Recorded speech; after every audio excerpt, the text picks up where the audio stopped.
এই তোমাকে আমি কালকে রাতে কি বলেছি? আজকে সকাল 7টার মধ্যে থাকতে বলেছি না বাসার নিচে? তুমি এসেছো? তুমি আমার কোনো কথার মূল্যই দাও না। না না ম্যাডাম, মূল্য দেই ম্যাডাম। বিষয়টা হয়েছে কালকে রাতে জায়রাল বিয়ার নাবিলা ইসলামের নাটক দেখতে দেখতে রাত্রে 3টা বাজায় ফেলছি। ঘুম থেকে উঠতে পারিনি টাইম মতো ম্যাডাম, এই জন্য দেরি হয়ে গেছে। তুমি ঘুম থেকে উঠতে পারোনি, কিন্তু আমি কিভাবে উঠেছি? আমি already half an hour morning walk করেও ফেলেছি, এখন হেঁটে হেঁটে বাসায় যাচ্ছি। একটু দাঁড়ান ম্যাডাম, আমি তো গাড়ি নিয়েই আসছি। এখন আর হাইটা যাওয়া দরকার কি? আপনার গাড়িতে উঠেন, আসেন ম্যাডাম। আমি এখন গাড়িতে যাব না। তুমি কি তোমার চেহারা দেখাতে এখন আসছো? কেন যাবেন না? আমি গাড়ি নিয়ে আসলাম, এত কষ্ট করে আপনি যাবেন না? ম্যাডাম, আপনার নিরাপত্তার কথা ভাইবে কিন্তু আমি চলে আসছি। এই এলাকাটা কিন্তু খুব একটা ভালো না ম্যাডাম। এই পার্কের আশেপাশে দিয়ে অনেক বখাটে পোলাপেন ঘোরাফেরা করে, আপনার মতো সুন্দরী মাইয়া দেখলে ইফটিজিং করবে। সেই জন্য আমি চলে আসছি, আপনার জন্য সেফটি নিয়ে যেতে পারি।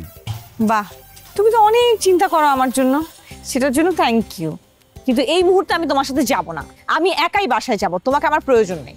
ম্যাডাম, আপনি আমার নিয়ে আপনার ভিতরে এত রাগ পয়সা রাখেন কেন? আমি তো আপনার কাছে ক্ষমা প্রার্থনা করছি ম্যাডাম। ক্ষমা চাওয়ার পরও যদি এভাবে রাগ পয়সা রাখেন, তার মানে কি? মানে কি সেটা তো আমি তোমাকে বলবো না। সব মানে বলতেও হয় না। ম্যাডাম গো, আমি তো অনেক ভালো কাজ করি ম্যাডাম। এত ভালো কাজের মধ্যে আমি তো মানুষ, একটা খারাপ কাজ তো হয়ে যেতে পারে ম্যাডাম, তাই জন্য এত রাগ করবেন?